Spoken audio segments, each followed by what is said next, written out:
Hey guys, in this video, I will show you how to do split payments on Uber Eats. Alright, so let's begin with the video. First things first, open the Uber Eats app on your smartphone. Make sure you're logged into your Uber Eats account. Next, tap on the item that you want to order and initiate a group order by selecting the group order option. This allows you to invite friends to join the order and contribute to the payment. On the pop-up window, tap on the You Pay for Everyone option. This allows you to control who pays for the items. Now select Everyone Pays for Themselves, then tap on the Save button.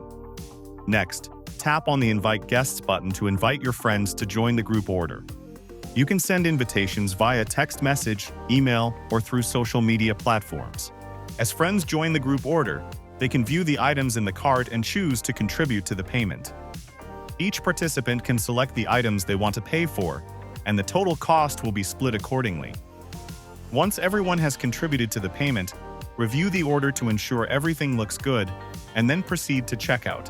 Each participant will be charged for their portion of the order. And there you have it.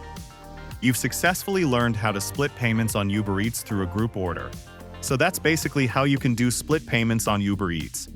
So that's all for this video. Consider subscribing if you find it helpful, and I'll catch you in the next one. Thanks.